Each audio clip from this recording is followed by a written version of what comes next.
Thank you so much for inviting me. I believe that our Constitution is a gift from God.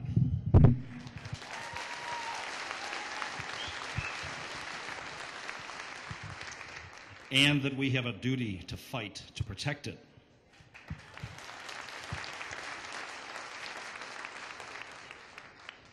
I love this quote from Daniel Webster about the Constitution. Hold on, my dear friends, to the Constitution and to the republic for which it stands. Miracles do not cluster, and what has happened once in 6,000 years may not happen again. Hold on to the Constitution, for if the American Constitution should fail, there will be anarchy throughout the world.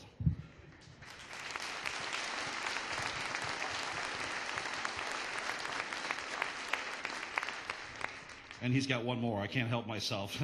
The Constitution was made to guard the people against the dangers of good intentions.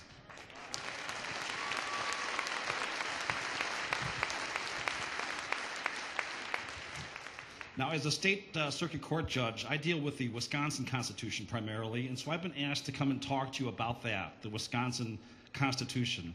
Many of you probably didn't even know that we had a state constitution. But we do, and like Professor Gutzman was saying, the U.S. Constitution was originally intended to limit the size, scope, and power of the federal government, and the states were free to create their own constitutions. And so Wisconsin has a constitution. We passed it in 1848, just before we became a state.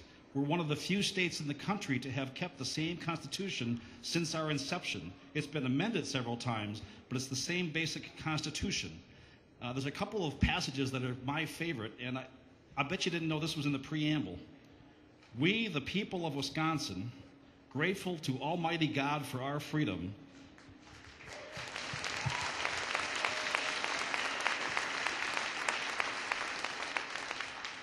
in order to secure its blessings for a more perfect government, ensure domestic tranquility, and promote the general welfare, do establish this Constitution. How about the Wisconsin Constitution preamble?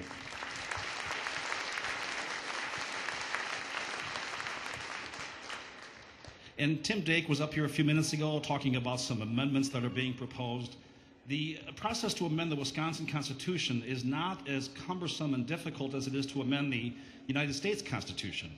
What we need to do in Wisconsin to pass an amendment is to have the proposal pass 2 successive legislative sessions with an election in between, and then it's put to the voters for a majority vote, and then it becomes a part of the Constitution. And I've got a couple examples. You may remember voting for these. These are 2 of my favorite amendments to the Wisconsin Constitution. The first is Article 1, Section 25. The people have the right to keep and bear arms for security, defense, hunting, recreation, and any other lawful purpose.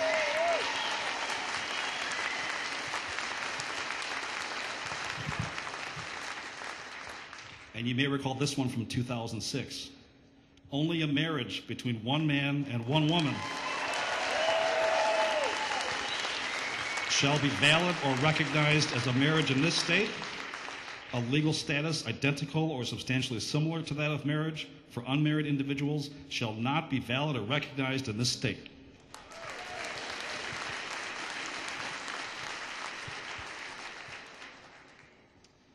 The Wisconsin Constitution has a few differences from the federal Constitution. Professor Gutzman and I will be talking about those together in a few minutes.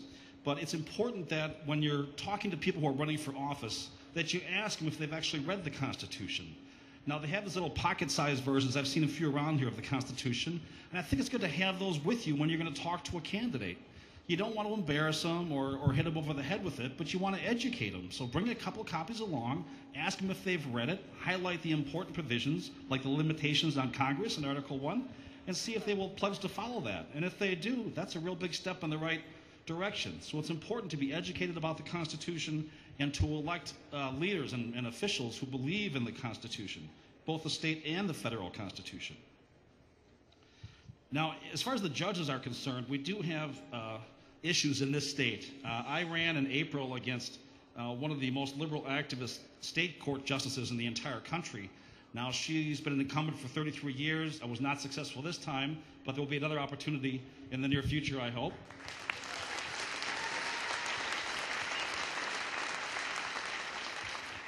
And I like to do my part to explain to people the importance of judicial philosophies. I mean, at my April election this past year, like most judicial elections, turnout is 20% or less. That's really sad. I mean, 80% of eligible voters aren't even turning out for these judicial elections. Now, in Wisconsin, they're nonpartisan, so judicial candidates are more limited in what they can say. But there are two definite distinctions, two schools of thought for judges. And you see this divide on the U.S. Supreme Court as well as Supreme Courts of the various states. There's the first school of thought, which is the judicial conservative school of thought. This is the correct one. These judges believe, these judges, including myself, believe that the Constitution should be interpreted and applied as originally written.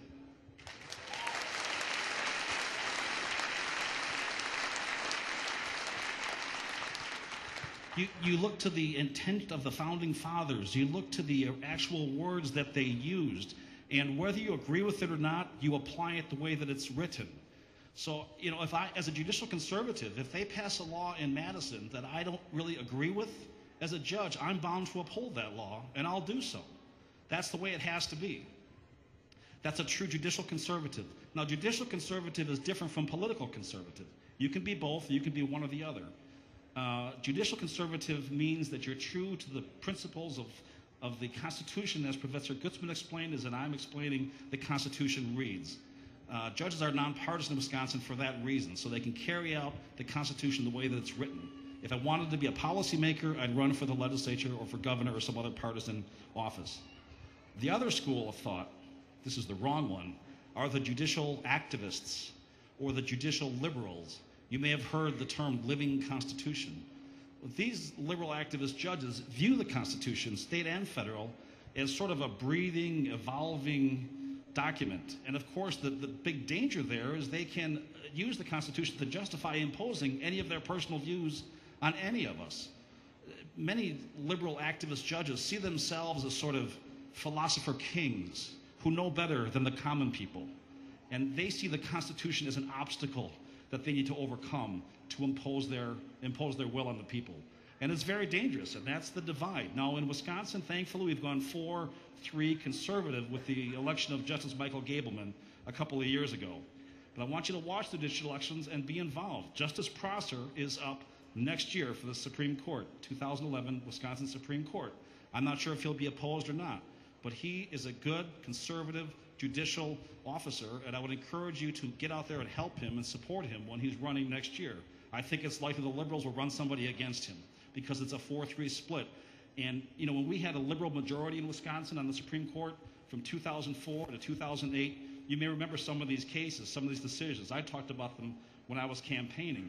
We had all sorts of votes by the state Supreme Court to strike down laws that have been validly passed by our legislature, and so that's what's at stake. Right now, the marriage amendment is being challenged in the Wisconsin Supreme Court. The court is above the statutes. The court can interpret the statutes. One of the reasons that we have to pass these constitutional amendments, sadly, is to protect ourselves from judges. Hopefully our judges at least will respect that the Constitution is above the court. There are a couple of folks running for office here today that I'd like you to talk to. I know that they both love the Constitution. We've got Judge Linda Vandewater, actually from Sheboygan, running for the Court of Appeals. There she is up here.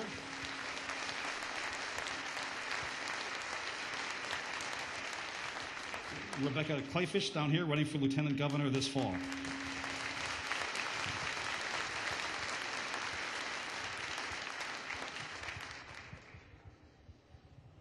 So bottom line, understand the issues, get to know the candidates, and get out there. And they need financial support, even $25. When I was running, I had $25 checks coming in. They add up fast. Don't think you have to be a millionaire to be involved.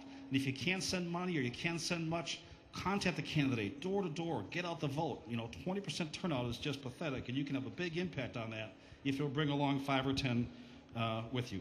So I want to thank you for the opportunity you've given to speak to you today, and let's keep fighting for our state and federal Constitution. Thank you.